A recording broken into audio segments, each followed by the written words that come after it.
Hello friends, welcome to the new episode of my channel. আমি Prince. এই ভিডিওতে দুর্দান্ত আপডেট দেবো। এটা মূলত কথা হবে খাদান টু নিয়ে এবং খাদান টু সংক্রান্ত বেশ কিছু কিন্তু আপডেট বড় বড় উঠে এসছে, এবং এটার ক্রেডিট অবশ্যই দিতে হবে আজকাল বলে যে নিউজ পেপারটা রয়েছে তাদেরকে। তাদের একটা আর্টিকেল কালকে বেরোয় এবং সেখান থেকে দারুণ দারুণ কিছু আপডেট কোথাও গিয়ে পাওয়া গেছে। প্রথম কথা, অনেকের বক্তব্য দেখলাম যে খাদান টুর শুটিং কি দেবদা অলরেডি কিছুটা করে ফেলেছে। তো উত্তর হচ্ছে না, খাদান টুর কাজ এত তাড়াতাড়ি শুরু হবে না। তাদের প্ল্যানিং রয়েছে ডিসেম্বরে রিলিজ করার, কিন্তু প্রত্যেকবারের মতো দেবদা কিন্তু মোটামুটি যদি ডিসেম্বর রিলিজের প্ল্যানিং হয়, মোটামুটি পরের বছর থেকে তারা কাজ শুরু করবে। এবং এবার কিন্তু তারা সিনেমাটাকে আরও বড় স্কেলে বানানোর চেষ্টা করছে। প্রথমটা বড় স্কেলেরই ছিল, এটাকে আরও লার্জার দ্যান লাইফ স্কেলে বানানোর কিন্তু চেষ্টা করা হচ্ছে। এবার খাদান যেভাবে শেষ হয়, এখানে কিন্তু পার্ট টুর যে বিরাট কিছু বড় করে অ্যানাউন্সমেন্ট করা হয়েছিল, বিরাট একটা যে ক্লিপ হ্যাঙ্গার দেওয়া হয়েছিল, তা কিন্তু না, যেরকম অন্যান্য সিনেমা দেওয়া হয়ে থাকে। জাস্ট একটা নর্মালভাবে ঘোষণা করা হয়েছিল যে পার্ট টু আসবে। কিন্তু পার্ট ওয়ানের সমস্ত ভিলেনরা কিন্তু মরে গেছিল। জন মরে গেছিল, যিশুদা মরে গেছিল, এবং তার আগে শ্যাম মাহাতো আমরা জানি মরে গেছিল। তো তাহলে শুধুমাত্র মধু রয়েছে এবং তার পরিবার রয়েছে, তো সেটাকে কেন্দ্র করে যে গল্প এগোবে সেটার ভিতটা কি? কোনো বড় ভিলেনের অ্যানাউন্স করা হয়নি, কি হয়নি, এরকম একটা প্রশ্ন উঠেছিল। তো তারপর খাদান টু তো শিওর দেবদার তরফ থেকে অ্যানাউন্স করা হয়, এবং আজকে আমরা দেখতে পাচ্ছি হবে। এবার তোমরা নিশ্চয়ই একটা খবর পেয়েছিলে যে অনেকদিন আগে যখন খাদান ওয়ান নিয়ে কথাবার্তা চলছিল, বড় বড় মিডিয়া থেকে কিন্তু এই খবরটা আনা হয়েছিল যে বলিউডের কোনো বড় কেউ কিন্তু এখানে ভিলেন হিসেবে থাকতে পারে, যাকে নিয়ে পার্ট টুর অ্যানাউন্সমেন্ট হবে। এবার সিনেমায় আমরা এরকম কিছু দেখতে পাই না। তো সেটার পেছনে আমার মনে হয় রিজন এরমই কিছু একটা ছিল, যে দেবদা তখনও কনফিডেন্স ছিল না যে খাদান ওয়ান কিরম বিজনেস করবে। আজকে ধরো খাদান খাদান সিনেমা সেরকম কিছু একটা রেখে দিল, এবার দেখা গেল সিনেমাটা সেই লেভেলে পৌঁছতে পারলো না। এতে কিন্তু যারা বলিউড থেকে কাজ করেছে তাদের একটা মান সম্মানের পড়তো, নানা রকম প্রবলেম হতো, কারণ তখন কমার্শিয়াল ইন্ডাস্ট্রি খুব খারাপ পর্যায়ের মধ্যে দিয়ে যাচ্ছিল। তো হতে পারে একটা কনফিডেন্সের জায়গা হয়তো ছিল না, যে কারণে তারা হয়তো অত বড় করে ঘোষণাটা করেনি। তারা অপেক্ষায় ছিল খাদান ওয়ান কেমন চলবে। তো এখন কিন্তু খাদান টুর ক্ষেত্রে তারা যে পরিকল্পনাগুলো করেছিল সেগুলো কিন্তু বড় করে করার কিন্তু কোথাও গিয়ে কিন্তু প্ল্যানিং করছে।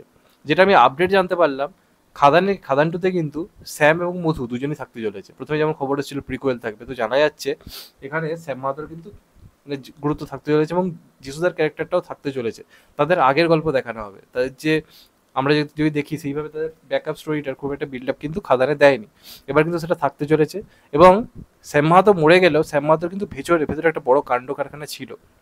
এই সমস্ত রকমের সিন্ডিকেটে ঢোকার আগে তার একটা বড় রকমের কোনো একটা কাণ্ড কারখানা ছিল, যেটার মাধ্যমে সে বিরাট রকম নিজের একটা জায়গায় ক্রিয়েট করতে পেরেছিল।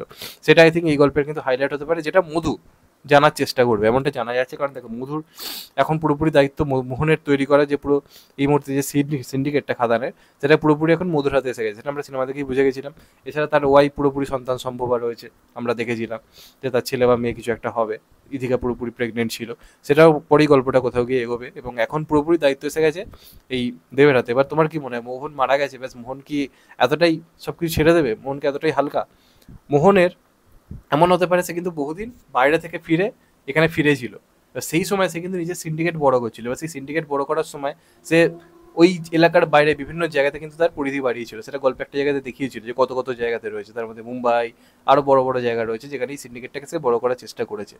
তো সেখান থেকেই মোহনের কিন্তু খুব ক্লোজ কোনো একটা ইম্পর্ট্যান্ট ভিলেন, মানে মোহনের দোস্ত আর কি, কিন্তু এদের চোখের কি ভিলেন, তার ওপর হয়তো দায়িত্ব দেওয়া ছিল যে এই পর্যায়ে যদি আমি না থাকি তুমি গিয়ে পুরো ব্যাপারটা হ্যান্ডেল করবে। এবং সেখানে কোনো ব্রুটালিয়াস বিভিন্ন ভিলেনকেই অ্যাপ্রোচ করা হচ্ছে, যে ওই যে মধু মানে একা যে পুরো সিন্ডিকেটটা সামলাচ্ছে, তার এগেনস্টে লড়ার জন্য কাউকে হচ্ছে আনা হবে।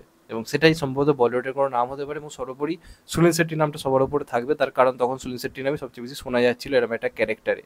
এবার সেটাকে কেন্দ্র করে গল্প এগোবে, এবং গল্পে বোঝাই যাচ্ছে যে শ্যাম মাহাতোরও কিন্তু সিন থাকতে চলেছে, কারণ শ্যাম মাহাতোর কিছু পুরনো ইতিহাস জানার চেষ্টা করবে হচ্ছে মধু, এবং সেটা দেখানোর সময় শ্যাম মাহাতোকেও দরকার হবে, সেটা থাকবে। এবং এখানে দেবদাকে আমরা আরও মাচো স্টাইলে দেখতে পাবো। দেবদা ওয়েট কমিয়েছে। আগের পার্টে প্রশ্ন উঠেছিল মধুর ফিটনেস নিয়ে, এবার সেই ফিটনেসটাকে দেবদা পুরো উধাও করে দিয়েছে। তাকে আমরা আরও ঝাক্কা স্টাইলে দেখতে পারবো, এই নিয়ে কোনো সন্দেহ করার জায়গা নেই। তো এবার পুরো কিন্তু গল্পটাই ওই প্লটটাকে কেন্দ্র করে এগোবে, যে এই সিন্ডিকেট বাজারের লড়াই, যেখানে মধুর এগেনস্টে অনেক শত্রুর সংখ্যা বেড়ে গেছে মোহনের অনুপস্থিতিতে। সেটা নিয়ে কিন্তু মেনলি লড়াইটা হবে, এবং এটাকে কেন্দ্র করেই গল্প কিন্তু এগোনোর প্ল্যানিং চলছে। এবার দেখা যাক সেটা কীভাবে অ্যাপ্রোচ করে। এবং মিউজিক ডাইরেক্টর থেকে শুরু করে যারা যা ছিল তারাই থাকবে, এবং পুরনো অনেক ক্যারেক্টারকে ফিরিয়ে আনার প্ল্যানিং চলছে, ব্যাক স্টোরি যেটা থাকবে সেটাতে। তো প্রিকুয়েল এবং সিকুয়েল দুটোই কিন্তু এখানে হতে চলেছে। এমনটা কিন্তু বাংলা সিনেমার ইতিহাসে কখনো হয়নি যে একটা সিনেমাতেই প্রিকুয়েল এবং সিকুয়েল একসঙ্গে দেখানো হচ্ছে। মানে শ্যাম মাহাতোর প্রিকুয়েল থাকবে আর মধুর কোথাও গিয়ে সিকুয়েল থাকতে চলেছে। এটা একটা বড় প্ল্যানিং, পুরোটাই এখন প্রাথমিক পর্যায়ে স্ক্রিপ্টিং পর্যায়ে রয়েছে। শুটিং এখন শুরু হতে দেরিও রয়েছে, প্রজাপতি টুর কাজ করে হয়তো শুটিং স্টার্ট হবে। তো দেখা যাক কবে কি শুটিং স্টার্ট হয়, এমনই আপডেট কোথাও গিয়ে উঠে এসছে। তো শুনে দুর্দান্ত লাগছে, এবং বোঝাই যাচ্ছে খাদান টুকে তারা আরও বড় স্কেলে রাজার লাইভ প্ল্যান করার চেষ্টা করছে। তো দেখা যাক শেষ পর্যন্ত কী হয়। তো এইগুলোই ছিল মূলত আজকের আপডেট। চ্যানেলটা নতুন চ্যানেলটা সাবস্ক্রাইব করে দিও and get the bell icon. ভালো থেকো সবাই, টেক কেয়ার, নমস্কার, আবার দেখা হবে এখন তো পাই। সবাই ভালো থেকো, সুস্থ থেকো, নমস্কার, টেক কেয়ার, আবার দেখা হবে। ভালো থেকো সবাই, টেক কেয়ার।